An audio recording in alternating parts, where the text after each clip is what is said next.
Hello, what have we here?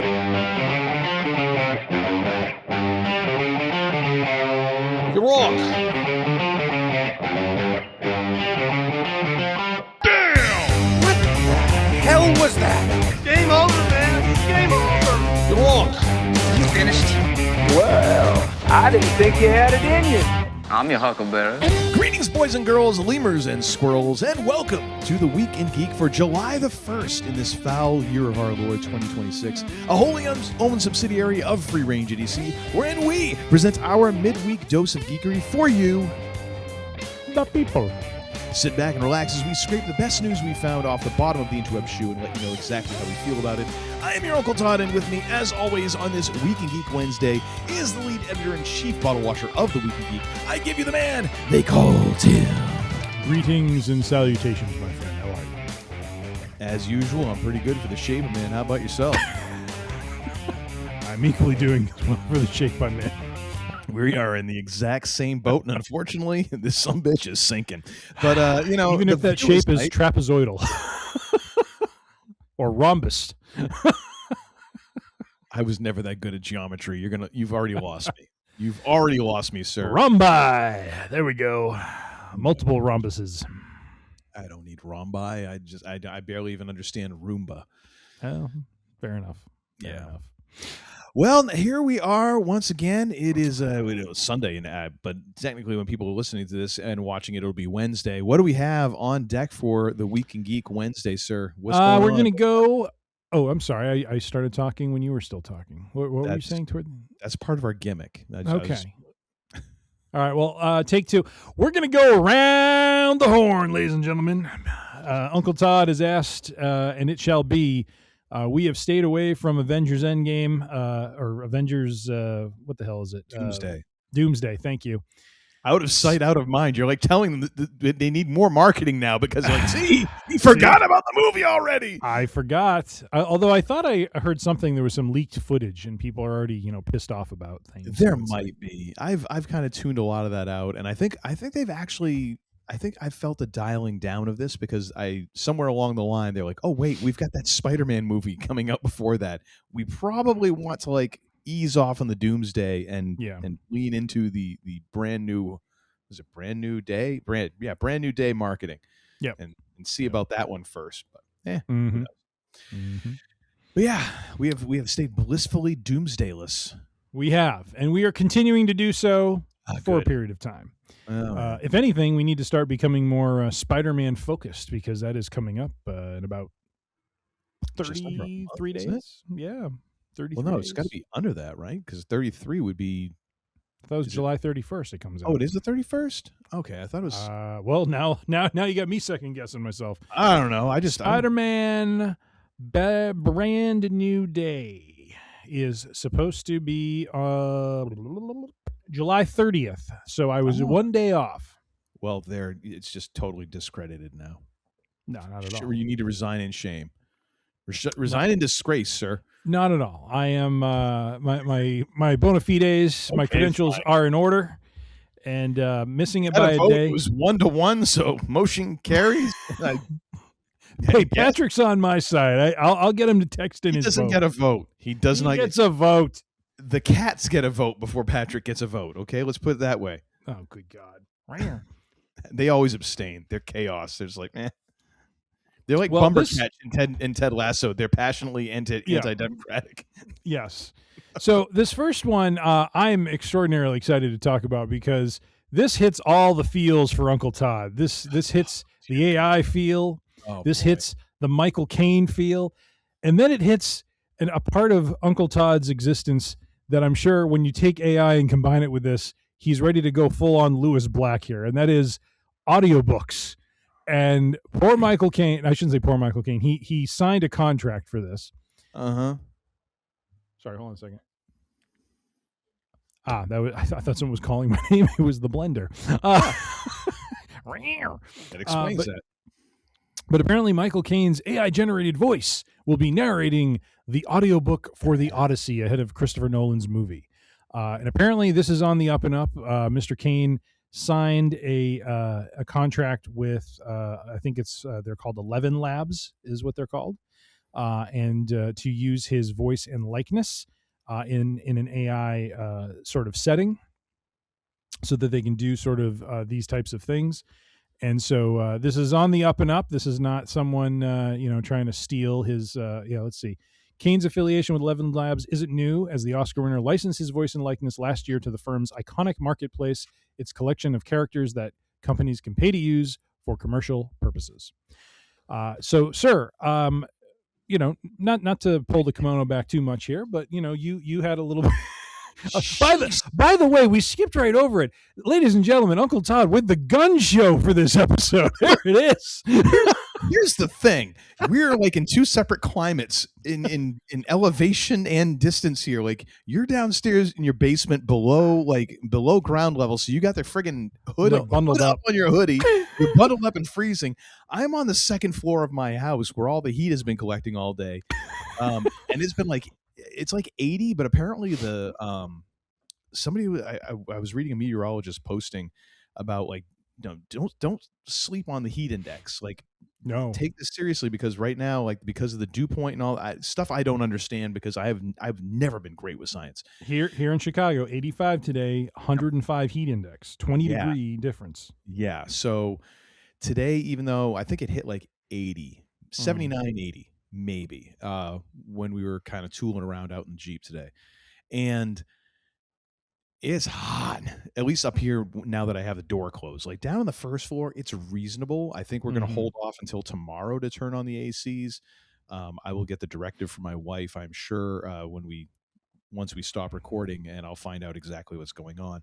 But yeah, oh my gosh, it's hot up here. So if I can help myself with the lack of sleeves, that is what we're going with. And at the very least, I've got Mr. Punk is represented.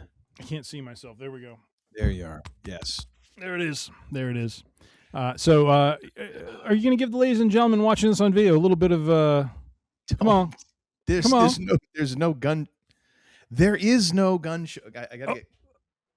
It's nothing. Oh, come on! It's there. Oh, you're. Come on! There was definition when you did it earlier. A little bit, yeah. But I should have done some push-ups before I started to get a little pump going, making it more impressive. That's got to do the old Razor Ramon. I just remember. I forget if it was Dallas Page or no. I think it was Nash. Was always just he was so jealous of Scott Hall, because he's like, Scotty would walk in. I mean, he had a little bit of a gut, and he's and then he would go and do all this pump stuff, and he would come out and he would look shredded, and he looked it's like, how the heck did you do that, man? Mm-hmm. And he would come out, go out as Razor Ramon. He looked like he had a 6-pack. He was I don't know what he did, but he had a way about him. So, well, you get a lot of Taco Bell, and that helps to flush everything out, and that dehydrating. Oh my goodness. That's actually a brand. I don't think I've had Taco Bell in probably 10 to 15 years, maybe even more. It's probably I've somehow just avoided it. So it's been about 20 for me. Yeah. I was going to say 20 but I'm not like sure. A point of pride. I mean, once you're on the gluten-free bandwagon, then you're just out anyways. But yeah, I went a couple of times because there actually is one. So for lack of, as the crow flies, probably a quarter to a half mile up the road from my house is a Taco Bell KFC combo platter. And I'm like, I did partake a couple times of that, and then just kind of meh. Mm-hmm. Didn't do much. Well, it did do a lot for me, but it didn't do much for me, if you know what I mean. Anyways, were we talking about something else? Yeah. So you, sir, at one point in time, I was talking about pulling back the kimono. That led to the gun show, and then we were off from there. Pasties, because I really do. I get naked when you start talking about pulling back the kimono.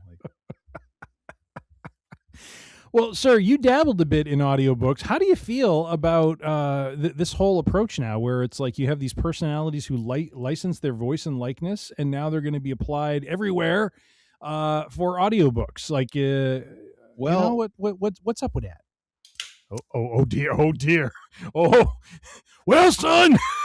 much like Beard in Beard After Dark, I have some thoughts. Oh, he does.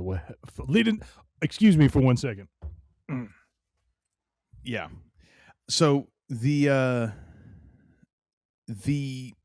the problem I have here, and it wasn't just dabbling. I was very lucky to work as a recording technician, I guess, producer of audiobooks for about 2 years, which was remarkable because it was only supposed to be a 1-year gig. Like I got into it with my cousin, who kind of ended up gifting me his job because he just got tired of dealing with actors. He's like, I can't deal with these people. You do it. So I ended up one of the reasons they take this route. yeah. Well, no. So I ended up doing that, and at the time, this is when Amazon had decided they were going to have a hard copy, a digital copy, and an audio copy of every book, or they were going to try and have all three for everything that they sold. And they had gone through buying up rights, and they bought up a couple of audiobook, sellers, and that's when they had bought Audible and all this stuff. And so they had been buying up rights for a while before anyone really noticed what was going on. So they had this huge backlog. And my cousin's like, listen, this is probably about a year gig because eventually they're going to come to the end of this backlog because they were only able to get so much. So he's like, eventually the wave will crest and you will This too shall pass. Yeah. And so I managed to make it 2 years. And it was good money, and I learned a lot doing it.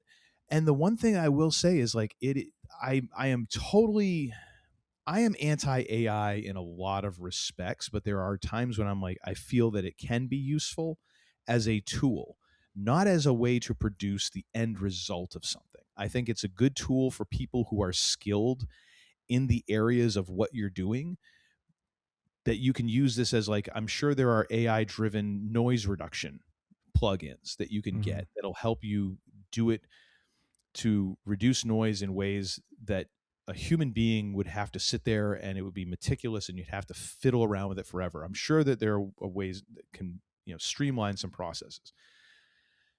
I am anti-AI and stuff like this because it's already hard enough for people who do voiceover work to make a living, because over the last 20, 25 years, so many of those people are out of work because celebrity voices have realized like, oh my gosh, I could do this work. I go into a studio, I get paid this amount of money. I don't have to go to a set. I don't have to do makeup. I don't have to do this.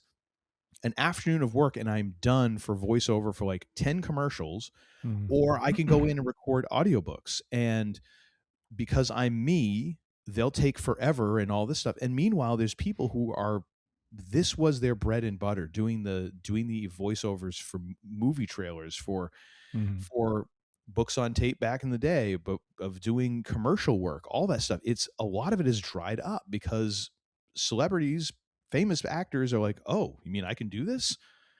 Sweet. It's easy money for them.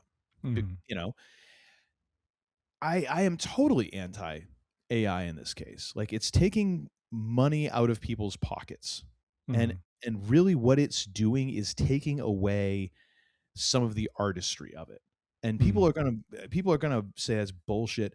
I have sat and listened to people, and granted, like, I wasn't recording like the new Harry Potter book or whatever. I was, like, I didn't have bestsellers. We were doing middling to lower stuff and a lot of stuff that wasn't very good and this and that.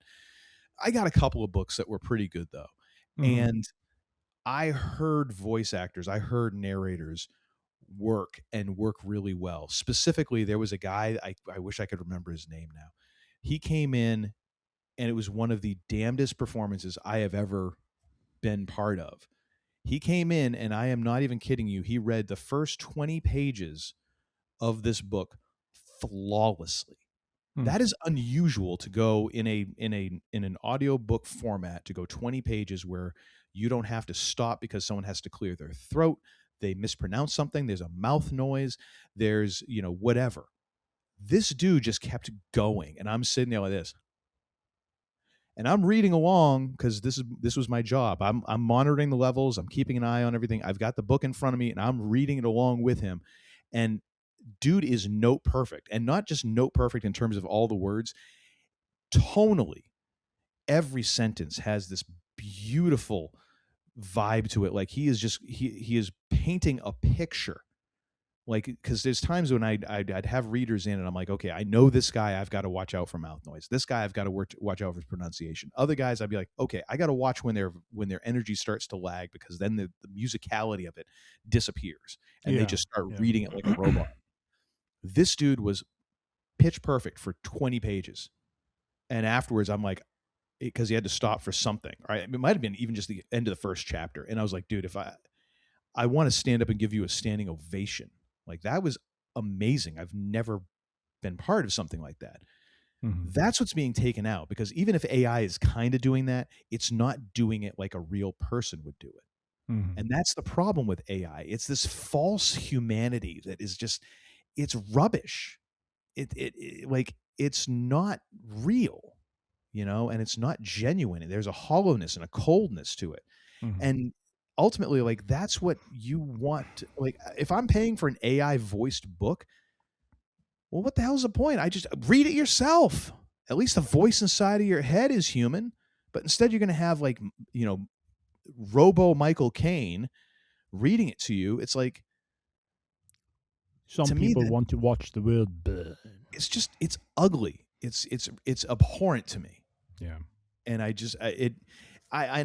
granted, I have no great stake in audiobooks. The guy I worked for, who, God bless his soul, William Defree, he was a great guy. He was William Dafoe? What? William Defree. He was actually the original voice for Bob the Builder. What? Yeah. No kidding. Yeah. And he passed away a couple of years ago, and his obituary ran wide. Like, he was the original Bob the Builder. And he would bust out the voice every so often, and it would just like kind of catch me off guard. Jeez, my kid just watched that.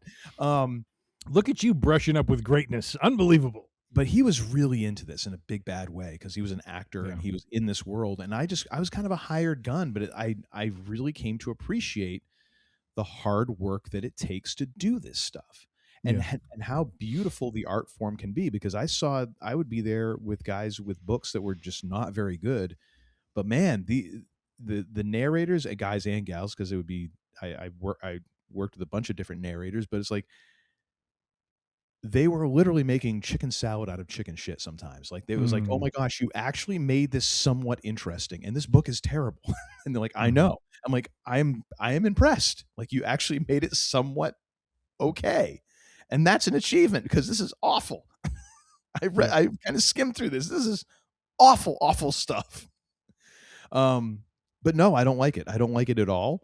I think it's terrible. I mean, I don't mind in some ways when you have legacy characters like James Earl Jones kind of like licensing his voice for future Darth Vader projects. Okay, I kind of get it. I still don't feel great about it. But I mean, I guess I kind of get it, but something like this is like, dude, that should be somebody else reading that book. Mm-hmm. It should be a human being. There should be an actor who, and better yet, not just famous, like Johnny Damon wants, or not Johnny Damon, Matt Damon, not Johnny Damon, because I don't know if he can even read. But Matt Damon, reading it's like, no, like an actual voice actor, like someone who this is their bread and butter. This is what they do. Like, feed it to that person, man. Don't like churn it out on a friggin' MacBook Pro and call it a day. Yeah. It's crap. That's all I have to say about that. All right. Well, ladies and gentlemen, you got a little peek into the psyche, into the background, into the kimono, if you will, of one Uncle Todd. Stop it with that.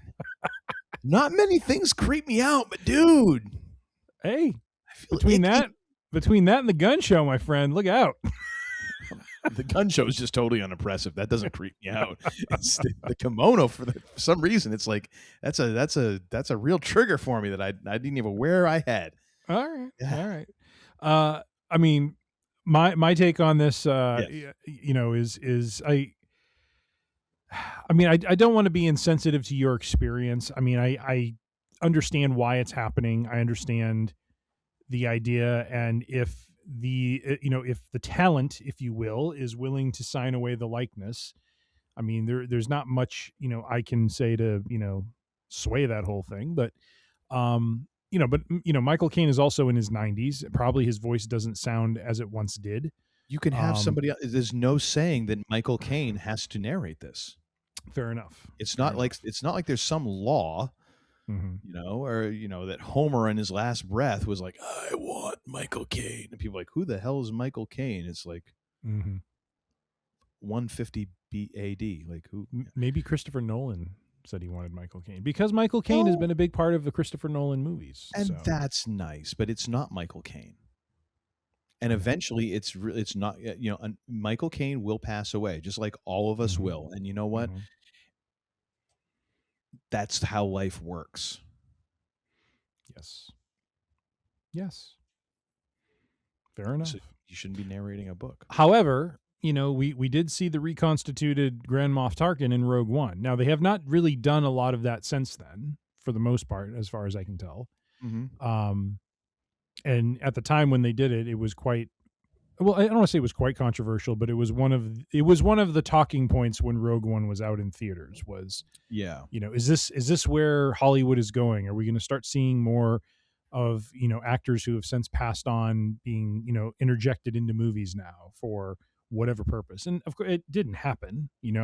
This, I have to imagine it wasn't terribly cheap to do this. So no, but I think that it's a trial run. And but at the same time, when you're doing that, there was an actual actor who is providing the performance, and you're just skinning that actor with, sounds eerie, but you're then throwing the Tarkin skin on them with the idea that the performance is still the actor. This is literally just feeding the Odyssey into a generator, and it comes out with Michael Caine's voice. Like, there is no one there. This is just, it's just coming out of the machine. Yeah. So I think that for me is a hard line there, where if it's just completely generated, and you know what, it's turned me around on the whole James Earl Jones thing. Like, no, just have somebody else do Darth Vader's voice. As weird as it might be, you know what? That's the way that life works. They did also mention in the article that this 11 Labs did a narration of The Wonderful Wizard of Oz, the day Wicked for Good released, with a replica AI version of Judy Garland's voice. So I have not heard either of these. I'm kind of curious as to the quality and if you get the right into. Actually, there's a sample YouTube here. Hold on one second. I just want to play this. And this is.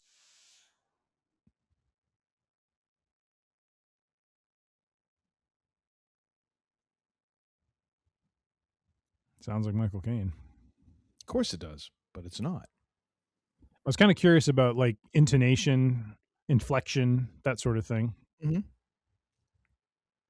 But he's not like the sample the sample they have here is not like dialogue. It's just him reading, background so far, so it's very much in the voice you would expect Michael Caine. I'm kind of curious if there's any, let me jump ahead here and see if there's any dialogue of any kind. Yeah, it's still like setting up the whole story. Like there's no.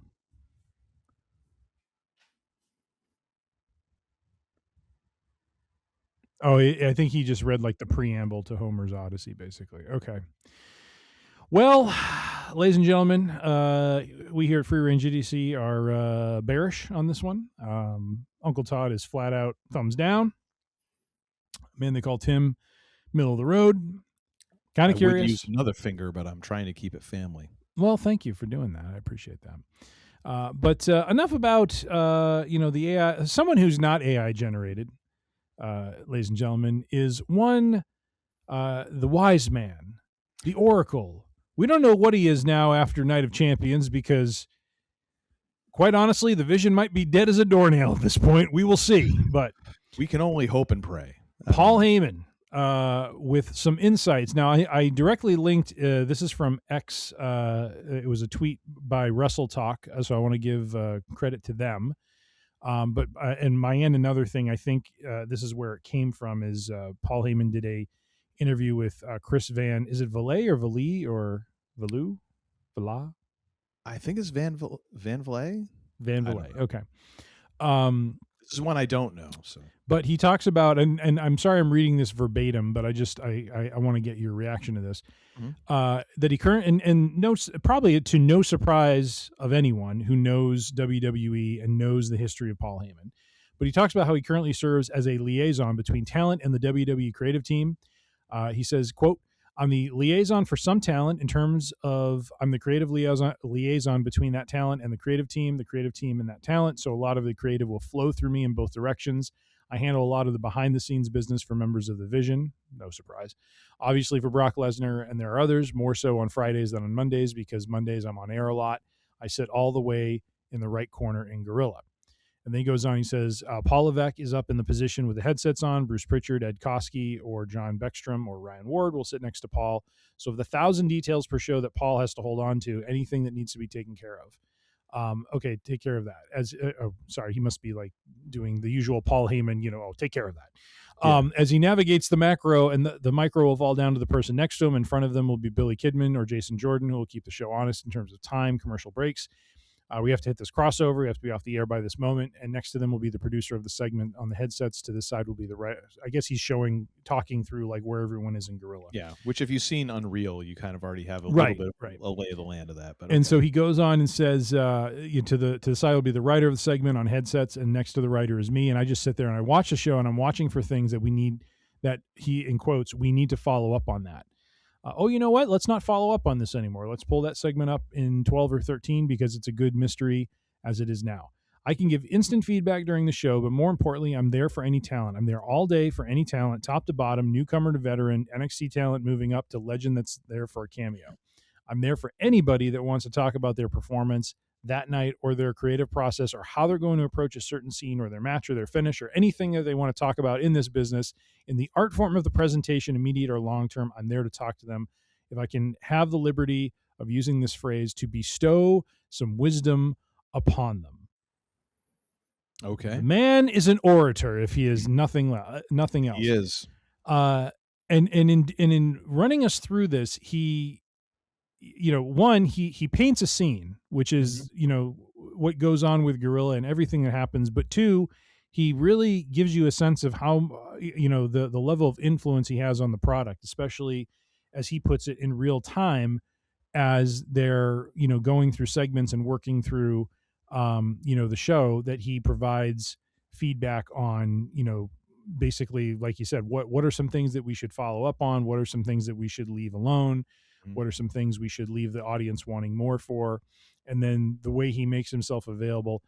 I'm kind of curious how many people, take him up on his presence. It feels like if I'm someone who's just made it to the main roster, one of the first people I want to talk to, and I say this, of course, as mostly a fanboy, but if I were a professional wrestler, I would want to talk to Paul Heyman. The guy knows his stuff. So to have him there as a resource to pick his brain about how to approach a promo, how to approach a segment, probably not in the ring, or I don't know, maybe he is, someone that would talk in the ring mechanics or something like that. But probably more expressiveness, if anything else, because it feels like the agents are the ones who, you'd want to talk to about the mechanics of the match itself. But like I said, it should be of no surprise to us, but I just found it interesting how, someone who is mostly an on-air talent has such influence not only on the talent, but on the creative, and how he can play that role back and forth of, helping talent kind of understand the creative side and helping creative understand, the talent perspective. But sir, what do you think of all this? Again, so shocked, chagrined, what are you? I'm not surprised. I think it's most interesting because I have not participated in professional wrestling in any capacity to be able to say this, but wait, what? Just in watching a lot of documentaries, in reading books, and in watching and listening to interviews, I wonder if this is a position that has ever existed in professional wrestling. This role that Heyman has right now, not in terms of like, oh, is he no, because I mean, guys have been managers in a sense of like they're actually legit managing like the wrestlers who work for them, their kind of travel affairs and things like that, and personal appearances and all that. Like Paul Bearer would do that for Taker and Kane and stuff like that. He would handle travel arrangements and all that. I mean, in terms of being that, for better lack of a better term, that wise man who is available for an audience, and who isn't, because before this, I mean, wrestling has always relied on former stars to then become part of the office, because we have the boys, which, and girls, or, the talent, the wrestlers themselves, the performers, and then you have the office. And there's always been a very sharp line between them, because the office is the office and the talent was the talent, and the talent would move around and this and that and the other. And at some point the talent would get old and then would cross the line into the office. And that's where you have, why we talk about Billy Kidman being, and Bobby Roode and various former performers who are now part of the office. They're the agents. They're putting together matches. They're timing out the show. They're all those things. However, that's always been the case. We heard about, Wahoo Daniels being an agent back in the day, and I forget who some of the other names were, but they were like the old guys from like the 50s and the 60s and the 70s, and then they, and those are the guys. But you couldn't really go to them necessarily because they're part of the office. They're that world, and anything that you say, they might stooge you out to the promoter. They might stooge you out to Vince, or to whoever's, back, or in WCW, whoever the hell was running WCW at that time. So you could get some of that knowledge, but at the same time, their time in the limelight, their time in the spotlight, their time actively participating was gone. So there was a bit of that divide.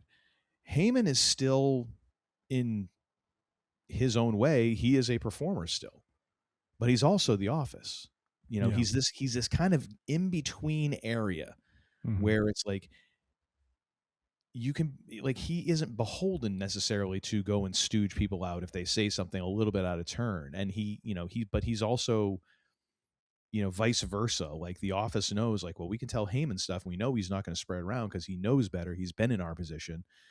Like there's this weird kind of, he's this weird in between spot. And I wonder if it's ever happened, because, there's a great story about CM Punk talking about when, and how talent is going to take advantage of that. Because there's that story that CM Punk told about, like, when they were in California one time and Stone Cold Steve Austin was there, and no one was talking to him.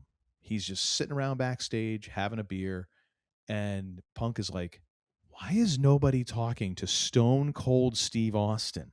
Like, he'd already done his segment. He had been there for some other appearances, and then he's just kind of hanging out backstage. And they were going to do a dark match after the show went off the air, and he went up and he's like, hey, you want to do something? He was like, what do you have in mind, kid? He's like, I got to go out and have this dark match. He's like, let's send these people home happy. Like, why don't you come out and give me a stunner? Well, damn, kid, you think we can do that? And he's like, yeah. So he got a whole bunch of the heels. He's like, we're going to go out there and you all come out at the end of the match, and then Stone Cold's going to come out and he's going to give us all stunners. And they're all like, yes, sir.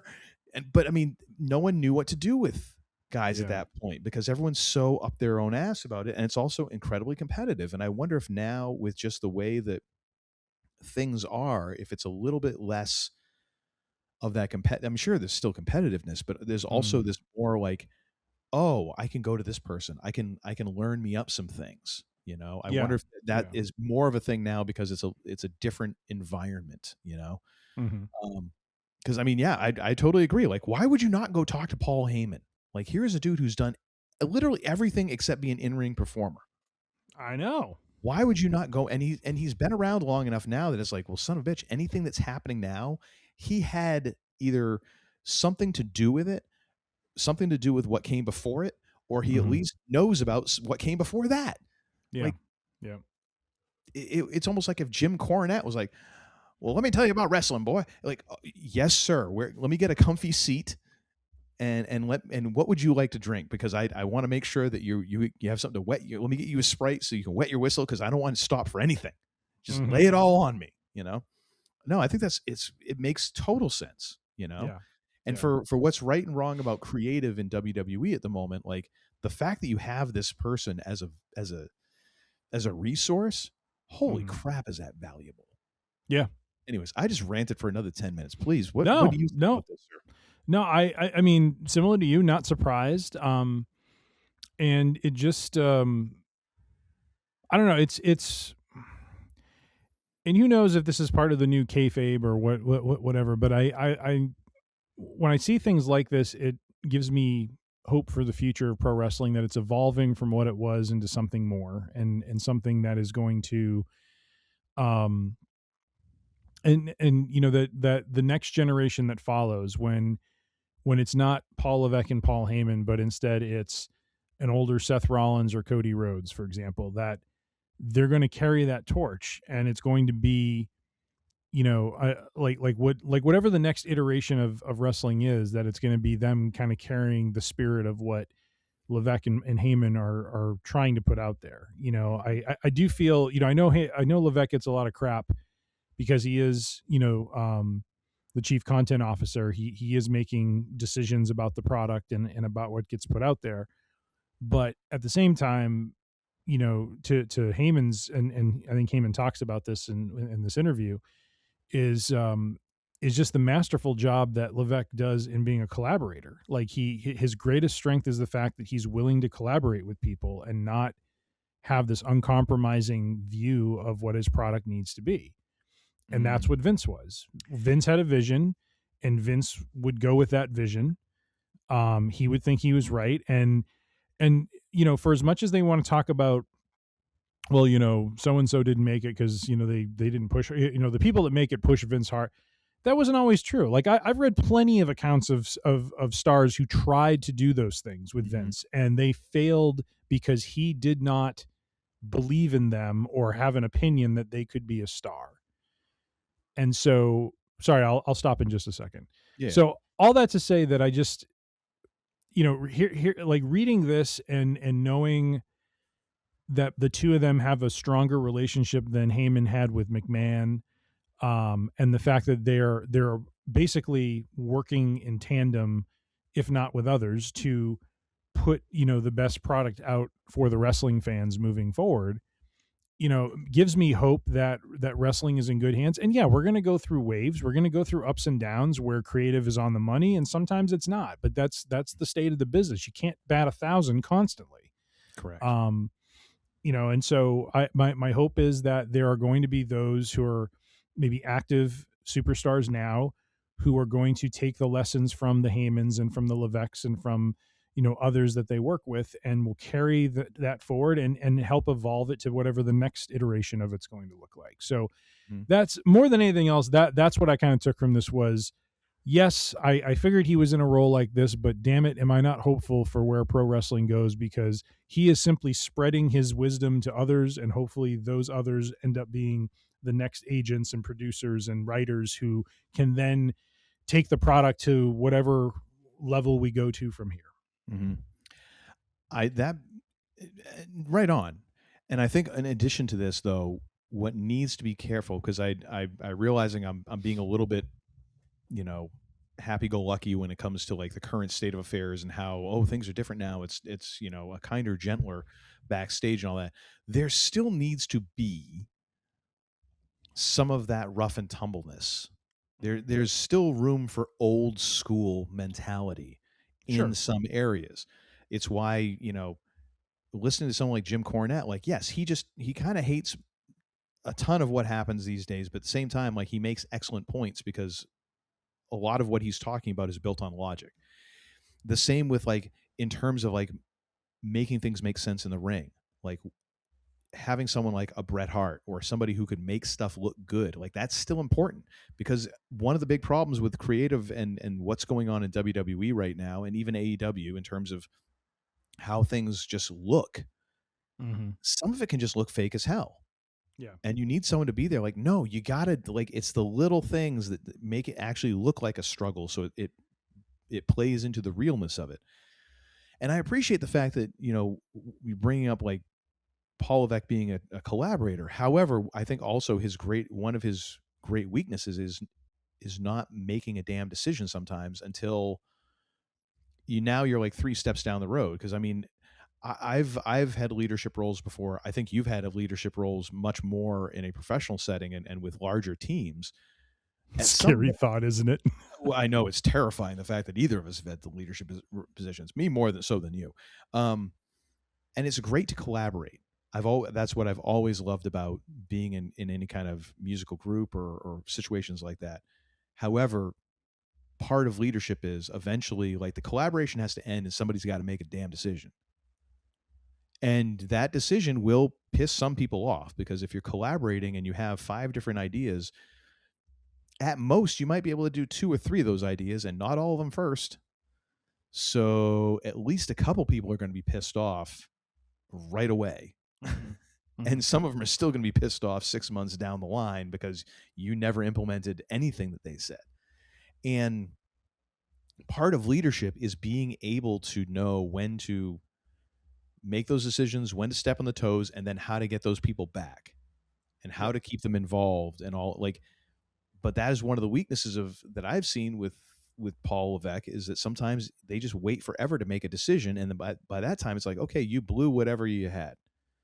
And now we're trying to play catch up. Like, I get that you want to be collaborative, but also it'd be nice if you made a damn decision beforehand, So I just wanted to make sure. Could you give me an example of when he has not made a decision? Charlotte Flair. The return of Charlotte Flair, okay, when she came back and they couldn't quite decide whether she was a heel or a face. And it's like, they couldn't, and even when they made her kind of settled on heel, they just refused to really put the pedal down.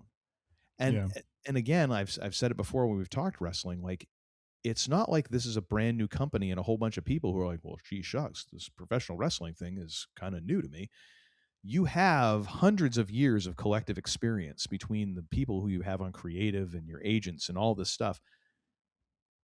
Not making a decision ahead of time, to me, is egregious. Especially with a known quantity like Charlotte Flair. Like, it's not like this is some kid you're bringing up from NXT. Like, this is wrestling royalty who has over a decade of experience in front of the crowd. If you can't figure out what you're going to do with her and just go pedal to the metal with it right from the get-go, I call into question whether you should be in that position. And that's the kind of thing that is sort of like, okay, well, we'll feel it out. Like, okay, that's okay for some people, but most of the time, just make a damn decision and go with it. And then you correct, but don't like kind of tread water and go, let's just read the room. Like, you shouldn't need to read the room. You guys have done this forever. You should have a vague idea of what the room is going to be. So when you step into the room, you've already made your damn decision, Anyways, I wanted to follow up on your point, and that was it. And here we are again. I think all in all, we're feeling good about where Mr. Heyman is and his impact on professional wrestling. Am I wrong in that Once assessment? again, you are the Pat Summerall to my John Madden. Second and 10, John.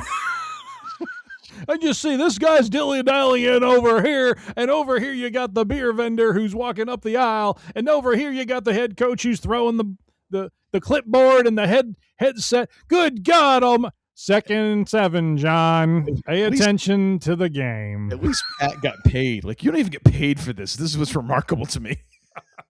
300 and keeps me on my toes. 302 episodes now, and you're still at it, just trying to rein me in. Thank you, sir. Woo!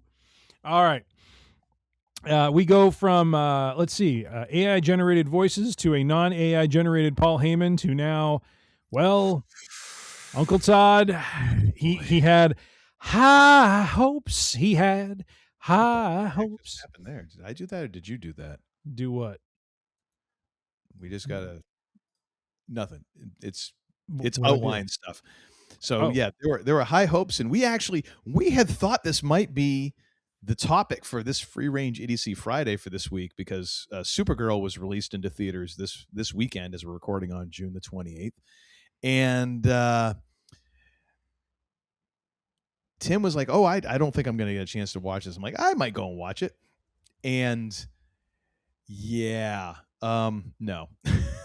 It's not gone well for the newest entrant into the DC universe. Um, Opening to $38 million, lower than Morbius, sir. Oh, It's okay. Morbin time outdrew Supergirl. Can I just say, like, I know you haven't watched the show Silicon Valley, but there's this great scene, I think it's in like season 2 or 3, when the antagonist, sort of like big corporate, supposed to be like Google, CEO, is trying to rush to market against, the startup that's come up with the next big thing, and he's trying to get out, something sooner. And part of it is this new mobile phone. And he goes into this testing room where, it's a panel of people, but it's like, they can't see through the glass, right? And he's on the other side, and he hears the comments, and he goes and looks at the test coordinator, like, so tell me, how bad is this? And they go through like all of these past products that have failed. I'm forgetting one. The one I remember is the last one. And he's like, was it Amazon this bad, or was it, Google this bad? And she's like, it's iPhone 4 bad. And you just see his face just like sink. I mean, that's how long ago this was, but it was just one of those things where it was like the way you said that, it so reminded me of that. It's like, yeah, this isn't good. This is Morbius bad. Yeah, like, however bad you think it is, it even worse. Like the early feedback on this was not great. And I think part of it comes from people who are really hoping for like a comic accurate Supergirl, like Woman of Tomorrow Supergirl, and apparently it ain't that. It's kind of like Moneyball. There's the Yankees, there's 13 layers of crap, and then there's us. Yes. So Morbius, 13 layers of crap, and then there's yeah. Like it's kind of unbelievable, because I mean, here's the thing, like James Gunn has now been in charge of this thing for a bit, and they made the decision that they were going to absolutely just axe and pivot from everything that they were doing before. They got rid of Henry Cavill as Superman. They basically released, what was it? They released Aquaman 2, The Flash, and I forget what else. They had the Batgirl movie that they just shelved that has never been released. Okay. I forget. I think there was another movie that was all released basically as lame ducks, because they had already made the announcement that the new DC movies would not have this same continuity, that they were basically pressing the reset button, which is a great thing to do to make money on movies. When you're like, hey, by the way, hope you don't care about this at all, because it's not going to mean anything. So please go see the movie still. Yep. And so you got Superman that was, I guess, respectable. Like it made some money. And this is your second movie, and you're already like, opening weekend, you're talking flop. And then you've got your next movie coming up in this new DCU is Clayface. It's not even a Batman movie. It's about one of Batman's like B-level baddies. And oh yeah, by the way, apparently the new, Pattinson Batman, like that isn't going to be continuity in this DCU either, because like, I mean, again, DC is just allergic to doing anything that would draw money. Yeah, it's remarkable that we're finding ourselves in this place yet again. But I mean, in a way, it makes sense, because the Suicide Squad with James Gunn, when he was like, I've never really had a chance. Marvel never really let me do exactly what I wanted. And then I saw the Suicide Squad, and I'm like, and that's why Guardians of the Galaxy was probably so good.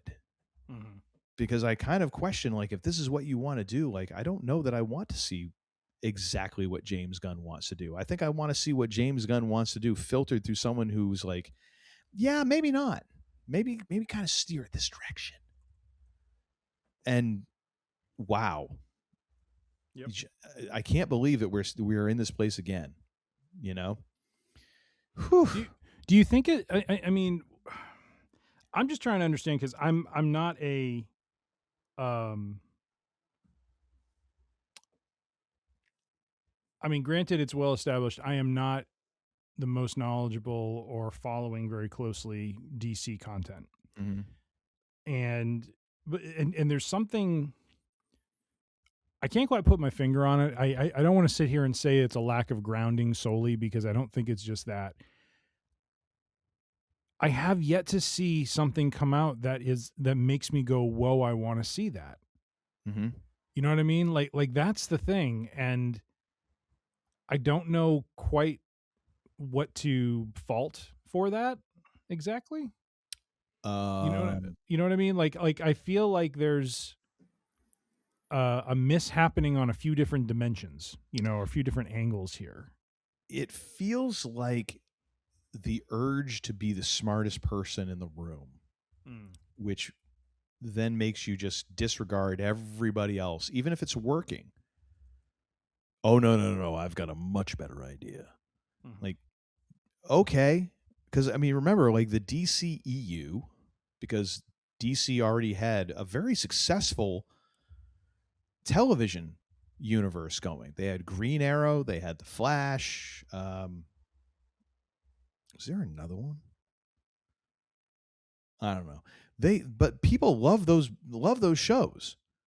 And they immediately, when they started, like, okay, we're going to have a DC extended universe, which came about after Marvel started to really roll.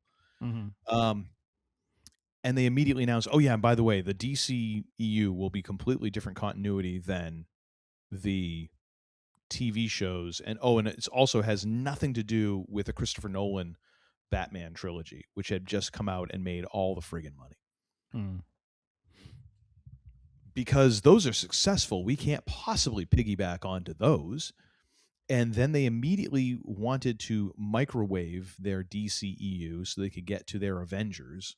Yeah. And guess what? It didn't work, because you're recasting everything, you're restarting everything, you're reorigining everything, and you blew it. And you managed to have two movies that did really well in Wonder Woman and Aquaman. And everything else was kind of middling or terrible. And then you killed everything off, and then you restart it, and you kind of made the same mistake that you made with the first one, where they handed the whole thing over to Snyder. And not that you're a horrible filmmaker, but you put someone in charge that is only thinking of it from a directorial standpoint and apparently wants to direct everything. So they don't have the overview in order to actually make this work. The thing that why MCU has worked, even to the degree that it has, is that Feige isn't directing these movies. He has the 10,000-foot view. And in both the cases, Snyder and Gunn, that is lacking. They are thinking of it from the standpoint of, like, how do I do this movie? How do I do this movie? Instead of like, gee, how do all these movies work together? Gee, golly figure, that's a point you would want to actually go after. And so again, we're at this point where it's like, James Gunn apparently loved this script and thought it was wonderful. Of course, he also said that about The Flash, which was effing terrible. So again, kind of comes back to, like, I think that Gunn needs a filter. He needs a silencer, is what he needs. There we go. Yeah. It's just interesting, because, like, I want to give it a chance. I want to experience something other than Marvel, just to see if there is, an entity that can do comics in a different way, but and yet tell solid stories. But it seems like every step of the way, it's kind of like how I viewed the Fantastic Four for a long time. Okay. Like I know you may not feel the same way, but pretty much all the Fantastic Four movies that have come out, I'm just kind of like, I just don't. It just doesn't do anything for me, And then the one that came out last year, I don't know. There was something about it. I think it was the Marvel brand, obviously. I mean, definitely had skin in the game, because, I've basically been following these movies all the way going back to the early 2010 or late 2000s. Sure, I'll give it a chance. Let's see if they can crack this nut. They cracked the Guardians of the Galaxy nut. Let's see if they can crack this nut. And they did. And that's the thing that that's where it's hard for me to identify what the problem is, because you look at, like, an entity like Guardians of the Galaxy or Fantastic Four, And Marvel has this, Guardians of the Galaxy, they found this way of, like, if I went into that movie, the last thing I would be expecting is phenomenal soundtrack that plays into the vibe of the group and the tone of the movie. Mm-hmm. And again, I've not seen any of the DC movies, but like, I don't ever stylistically see things like that happening with them. It's like they're so into the material. They're so trying to prove a point that they can be in the same neighborhood as Marvel. Yeah. That they end up like almost like overthinking things for themselves. And then it turns into kind of like a meh sort of mess, you know? Well, I think the thing that people and that we can forget is that, Marvel started out behind the 8 ball. Mm-hmm. The MCU started out behind the 8 ball. They'd already sold off the Fantastic, and here's the difference between Fantastic Four and Guardians of the Galaxy. Is Guardians of the Galaxy is very much a B or a C level comic book. Mm-hmm. The Fantastic Four was like Marvel's first family. That is one of their top books. That is like for ages and ages and ages. Fantastic Four #1 was the most expensive, highly valued comic book on the planet. Like it, was it Fantastic Four 1 or 2? But it was like amazing stories, like the first appearance of Superman, Marvel Comics #1, and then Fantastic Four were like the top, sought after and highly priced. The Pappy 23 of comic books. Mm-hmm. Where Marvel had sold off Fantastic Four, they'd sold off Spider-Man, they'd sold off a lot of their big properties that were, because they were hurting. So when they started the MCU, they had Iron Man, they had Thor, they had characters that were not name brand as much as Superman, Batman, like that's who DC has. The Wonder Woman, like, dear God, like these are the name brands, as opposed to like Hydrox. Mm-hmm. That made Marvel, I think, work harder. Yeah. And I think that a lot of DC has just relied on the fact that, like, well, we got the stars. It's like, that might not be the best way to go. You know what I mean? Mm-hmm. And then I think now that I think part of the stumbling blocks that Marvel has had is now they're like, oh, well, we can do that with everything. It's like, nah, not necessarily. Yeah. It only goes so far. Yeah.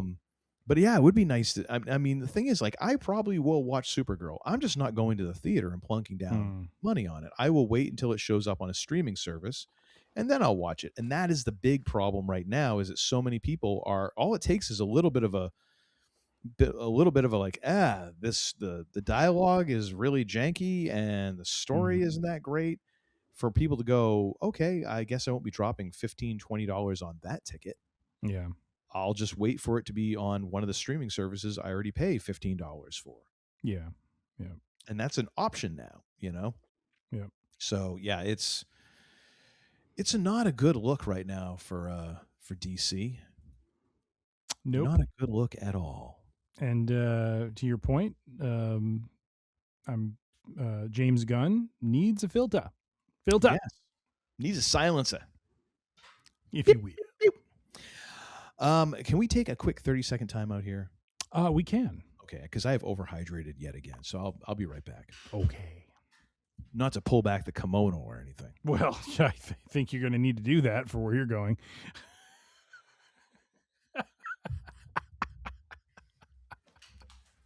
Woo! A few moments later. Thank you for your indulgence, sir. Indeed. What's up next? All right, next for this will scratch an itch for Uncle Todd. Star Trek and Doctor Who, the crossover that almost was.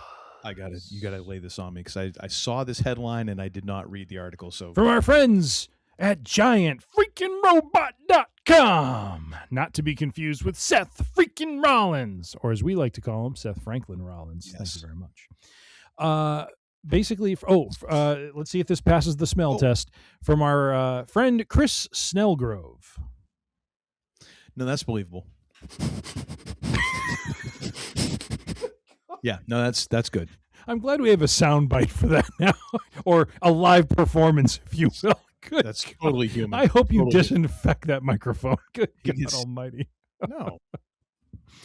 You stick your nose on it. Oh my God. Oh, God. It's Stop it. mine. Stop it. Oh. But yes, there have been, or had been at least, some doings, if you will, for Star Trek and Doctor Who, Love me some two doings. of the world's longest running sci-fi franchises, to do a crossover of sorts. And I am not, nearly into or knowledgeable when it comes to the Doctor Who franchise, but I am a little bit in the Trek area. And from what I understand, that basically, Trek and Who, to have lasted as long as they have had to reinvent themselves with new casts. They've been off the air for long periods of time before coming back. Right now, apparently, Doctor Who is off the air indefinitely until BBC can find a buyer. Yeah. And Trek is no longer producing shows as part of a likely doomed pivot to film. So, which is that true? Yeah, I guess it is, because Strange New Worlds, I heard, had their final season. So, It's their final season is going to be showing up next month. Okay. So, but the two franchises also had something else in common: shared on-screen adventures. Former Doctor Who showrunner Russell T Davies previously confirmed his desire to have a crossover between his show and Enterprise, but the cancellation of that Star Trek spinoff made that impossible. Now, Strange New Worlds showrunner Akiva Goldsman confirmed that he also worked with Davies for years to try to make a modern crossover happen. Unfortunately, history repeated itself, and they were unable to make said crossover happen. The article goes on to talk about a couple of points where, let's see, in Doctor Who, stream episode Space Babies, which streamed in 2024. There was at one point, the companion Ruby compares the technology of the TARDIS to the technology of Star Trek. And the Doctor smiles and enthusiastically responds, "We've got to meet them one day." Wink, wink. And he seemed to think these characters were very real and worth a visit, strongly hinting that we might get a crossover. 1 year later, Trek upped the ante with an episode that made multiple references to Doctor Who. Let's see. In the Strange New Worlds episode, the Salat Who Ate Its Tail featured two very prominent Doctor Who homages. The first was the long-lived Pelia claiming that she had traveled with the Doctor, and her dialogue highly implies that she was a companion to the Doctor. And then on top of that, eagle-eyed viewers noticed that the TARDIS was visible in some of the outer space shots. So between these references and the earlier Doctor Who episode, it seemed like a crossover was on the horizon. And so the showrunner Akiva Goldsman goes on to say how heartbreakingly close they were. But it does. The article does go on to say that probably this would not happen, almost certainly, because of the lawyers for these two sci-fi franchises would probably never see eye to eye. But sir, I mean, there's a little bit more to the article I haven't gone through, but I don't want to read it verbatim. What do you think of all this, man? We could have had some Star Trek, Doctor Who action going on here. Some action. What we've been deprived of, is criminal. I say. I'm not gonna wax too poetic about Strange New Worlds because spoiler alert, it's going to be in another thing. So I'll save my shining of apples for that. I mean, it would be. Let me just say this. Doctor Who is a weird, funky, very fast and loose with continuity and facts sort of show, and would make a perfect way to cross over into Star Trek. However, up until now, I would say Star Trek wasn't quite ready. Strange New Worlds would have been the perfect landing spot for a crossover, because that show has just as much kind of weirdness and kind of gleeful wackiness to some of the episodes, and not afraid to take chances. That could have totally worked. But like they say, like the lawyers would have had a field day trying to work out details and rights and all of that, and unfortunately that's what's going to keep it, along with the fact that I forget who, BBC, whoever has been running Doctor Who lately, has just effed that up to an unreal degree. And I did hear the whole thing about Star Trek going more movies as opposed to shows, which to me is depressing because I have really, really, really enjoyed both. I haven't watched Starfleet Academy yet. I haven't gotten around to that. I know that apparently is not going to get a second season. I didn't catch what is it, Section 31 or whatever, way back.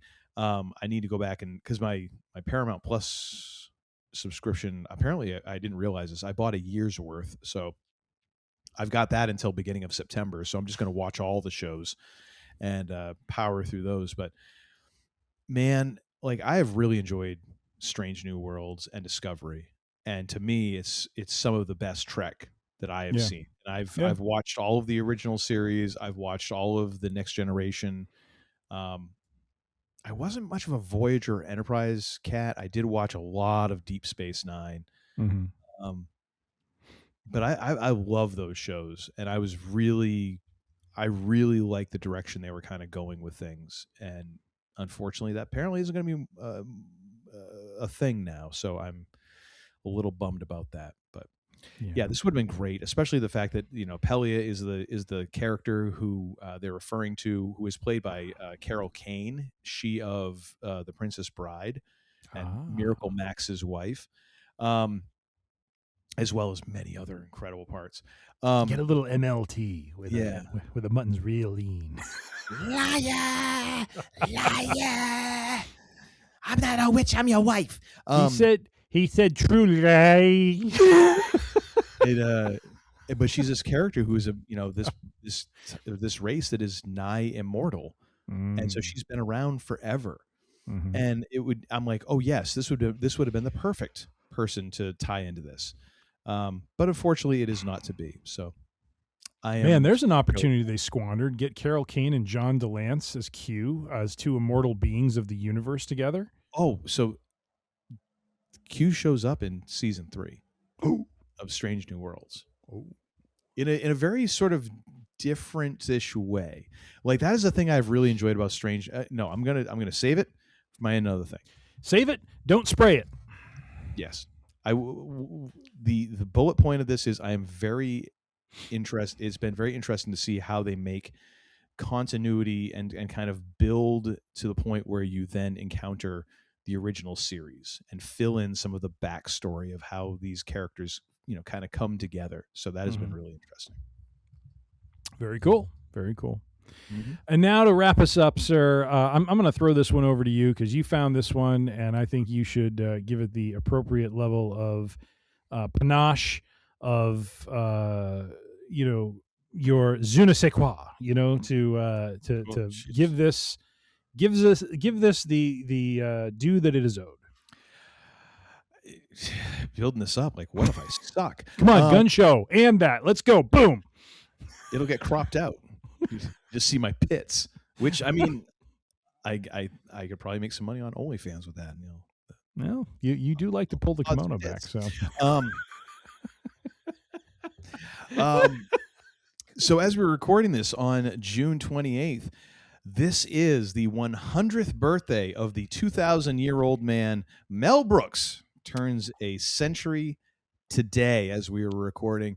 A man who has had an enormous impact on motion pictures, on humor. His partnership with Carl Reiner, their friendship is a gem. If you ever watch comedians in cars getting coffee, the episode where Jerry goes to have dinner with Carl Reiner and Mel Brooks as they sit around eating food off from a deli off TV trays while they're watching a movie, which was what they apparently did most every night. Amazing. And just the man's sense of humor and how he has kind of just shaped what we have thought of as parody and in humor throughout the years has been amazing. I am not qualified to sing this man's praises. However, I will ask, favorite Mel Brooks movie? For me, I mean, I'll go with an easy one and say Spaceballs. I mean, that's probably the thing I most associate with him. I mean, I have seen, other famous movies that he's done, but Spaceballs was kind of my probably the one I was like I mostly would remember him for. Mm-hmm.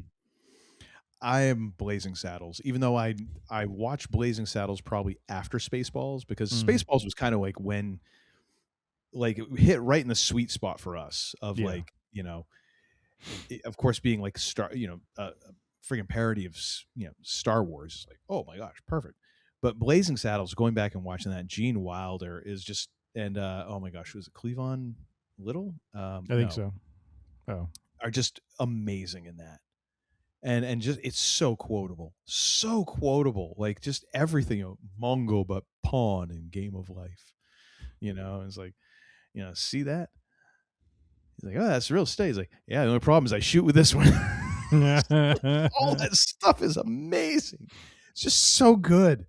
Yeah, an amazing filmmaker, an amazing person, and just so in tune with what the funny is, and just so many layers of humor to what he's doing. Like in Blazing Saddles, like the fact that they're having this town meeting, and you look up at like the town, the people in the town, and they're all the same last name. Like the family tree of the town is a stump. They're all inbred and interrelated and all this, but it's such a subtle thing that like you're like, oh wait, I noticed that on the third viewing.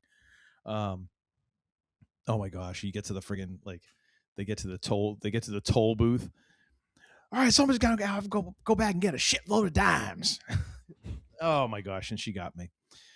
Nice. Oh geez, I didn't even see her come in. Yeah, I was just, see? Good Lord. Let's see if I can not hit myself in the face with this time. Yeah, why did I wrap that around like that? Hello. Hi.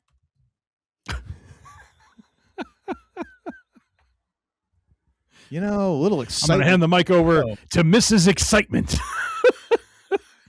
All the pop and sizzle of a UPS truck.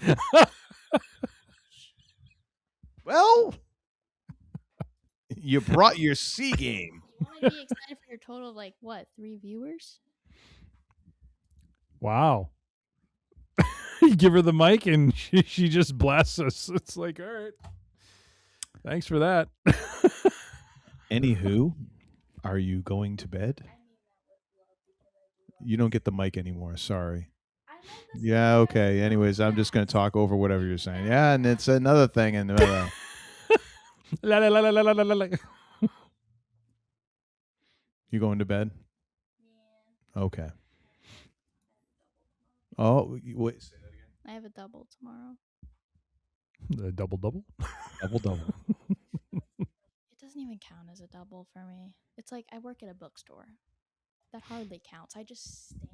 That's right. This is the third job. I literally just stand there for like, wait, how long do I stay there? I don't know. You haven't even worked. This is your first shift. I stand there for like 4 hours and that's it. And I Wow. make bowls. Maybe. I don't know. if she's going to teach me that tomorrow. But The acai bowls. yes, maybe. I don't know. That might be Friday that she teaches me how to do that. But at least I don't have to work at the restaurant until Wednesday. I have to be at the restaurant at Tuesday, though. So that's good. As long as you know how it's working, that's how it's working. All right. So good night. Get some rest. See you in the morning. Actually, no, I won't see you in the morning. We'll be gone by the time you wake up. We'll see you when you get back. I've been contemplating a new game that I might buy. Which is? Mortal Kombat. Interesting. Okay.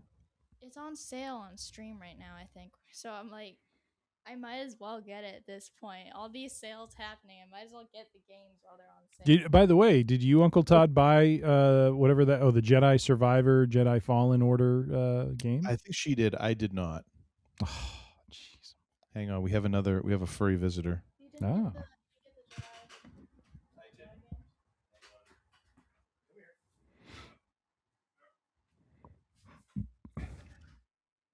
Is this happy? Okay. He does not seem happy right now. He's like, put me down for the love of all that's good and holy. Put me down. Neither one of them really love being picked up. All right. Good night. Love you. Sleep well.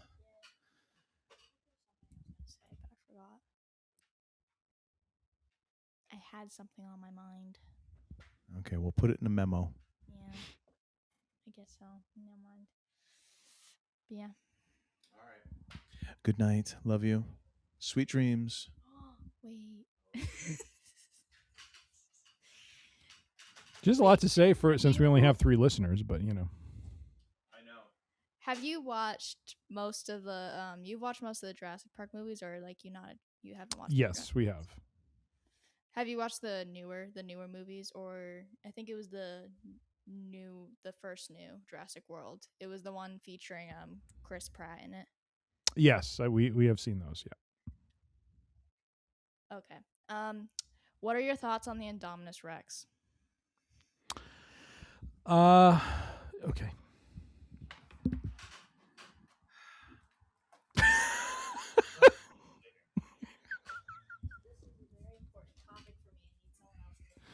Oh my gosh.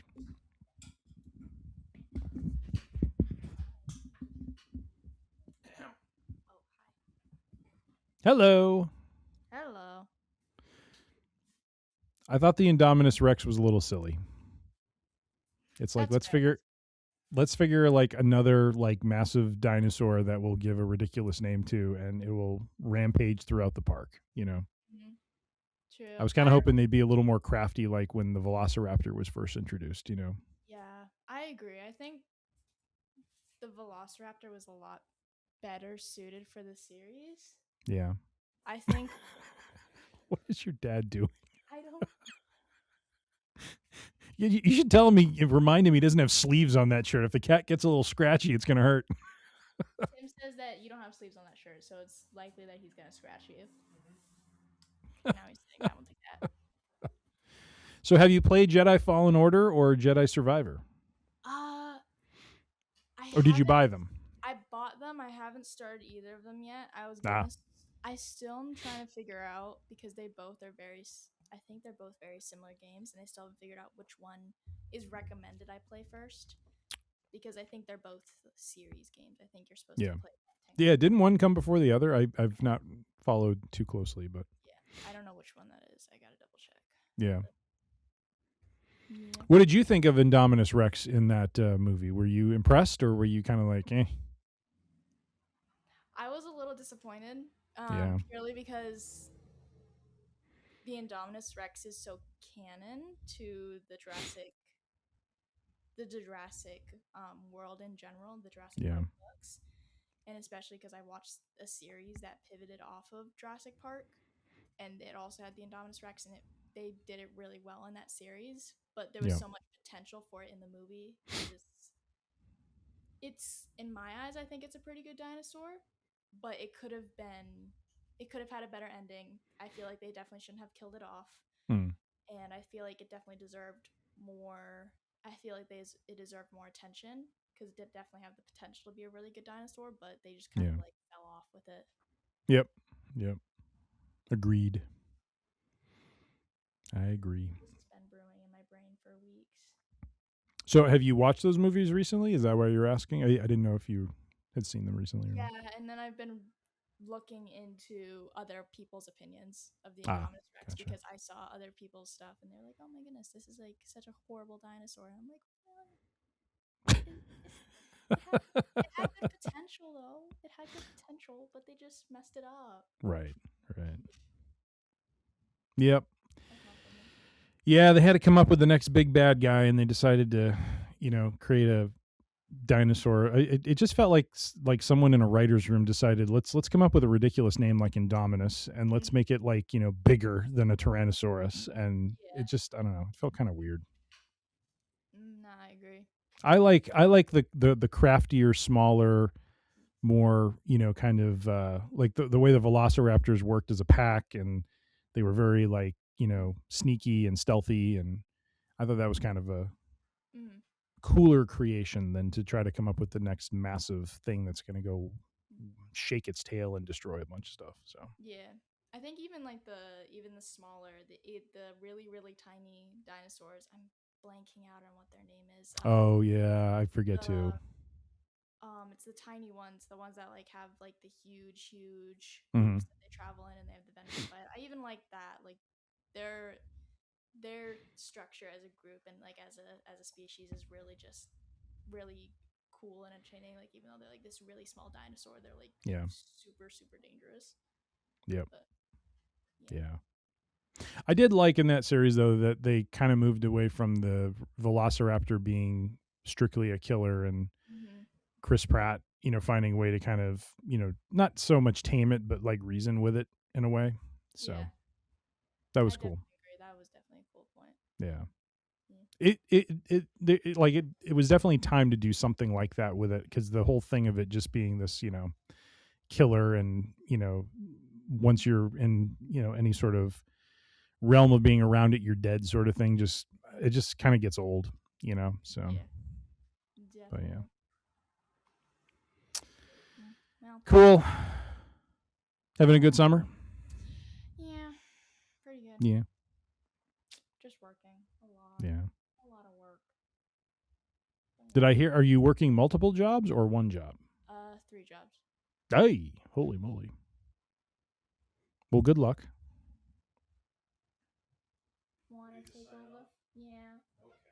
I don't have any more questions. I'm purely just asked that because I watched the newest one that you said was awful, and I completely agree that it's awful and that. Yeah. Oh, good. All right. Where'd Happy go? He already headed back downstairs. All right. Love you. Good night. Good night.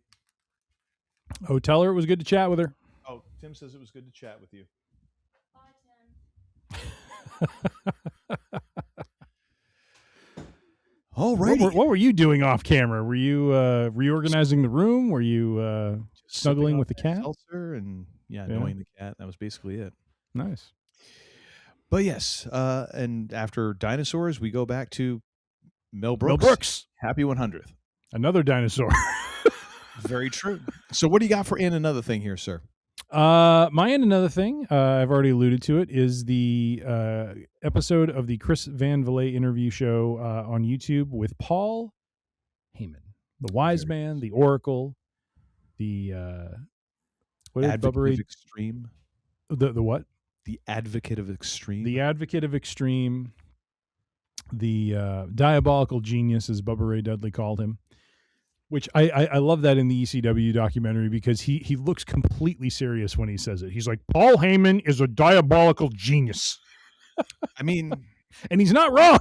He's No, not wrong. he is not. So no, I've mostly been watching clips. I think they do post like the entire episode onto YouTube, but yeah, it's like 2 hours. so far it's been just like I just do not have enough time to listen to all this. It's just incredible. Like I want to listen. Stephanie McMahon has done a bunch of interviews that I found really interesting. I want to go listen to. Cody Rhodes, Chris Van Vliet. So anyways, if you have some time and you're looking to consume some wrestling related content, I'd highly recommend this. The clips so far have been nothing short of phenomenal. And Heyman's just one of those guys, when he gets talking, you just want to hear more from him. He just seems like an encyclopedia of wrestling history, wrestling as a some whole. of it's even true. Yeah. Which is more than you can say for Hulk Hogan. Oh, I'm sorry. I don't mean to say Ooh, too soon? Too soon. Not too soon. Let me tell you something, brother. I can lie with the best of them, brother.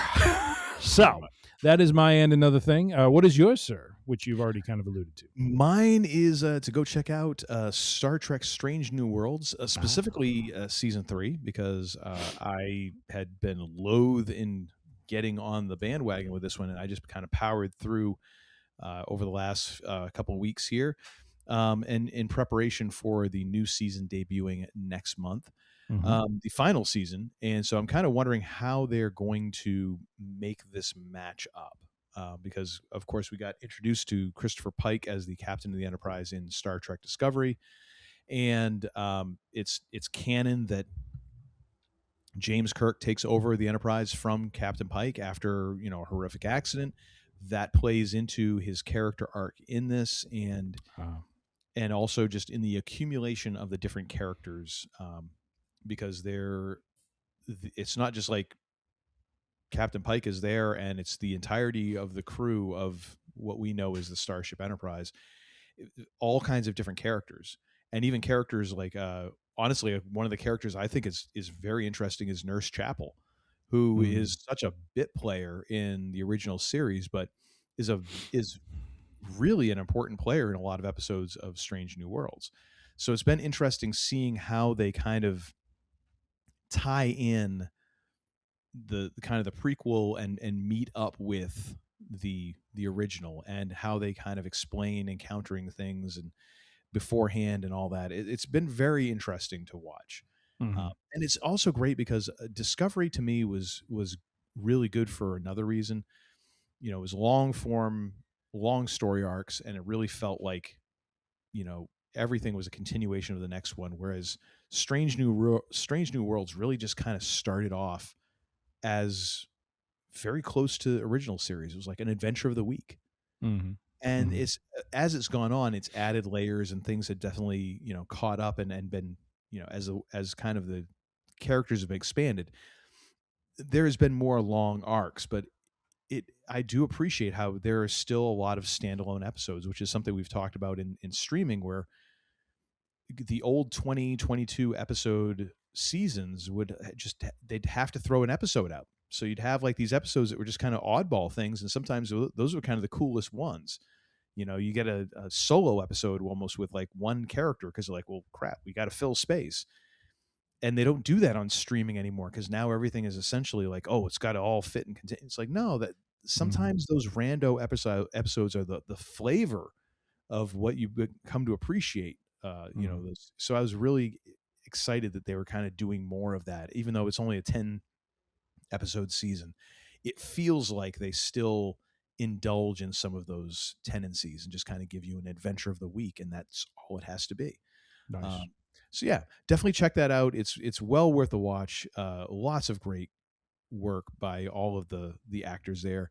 One in particular, I'm not going to spoil. I'm going to preface. There is an episode because Rebecca Romaine plays a prominent part. She is the first officer to Christopher Pike's captain. And there is a moment in there's an episode in season 3 where we get very interesting interactions between Rebecca Romaine and Patton Oswalt. Ah, interesting. In ways that you're not really expecting. So take that for what you will. But yeah, Star Trek Strange New Worlds. Check it out. And that, ladies and gentlemen, is it for Week in Geek Wednesday. Thank you all for tuning in. You can find us at freerangeidiocy.com. Get all our episodes there. Audio, you can subscribe to the Podbean app as well as any of your podcast purveyors out there. You can go to youtube.com/@freerangeidiocy, and you can get all of our video episodes there, as well as subscribing to our channel on YouTube, and you'll get our Wednesday and our Friday shows showing right up in your timeline. If you want to do the notification thing, I don't know about hitting the bell and all that crap. I'm fracking old. I don't keep up on these things. Do whatever you have to do so that you get the notification things. If you have any thoughts, concerns, or questions, send those to tim@freerangeidiocy.com, as well as ideas for shows or interesting articles. Send those to us as well. We love to see them. And yeah, that's it. Oh, we're on the social medias. We're on Instagram and Facebook. Both those at freerangeidiocy. And now I'm going to hand this back over to the man who runs this show.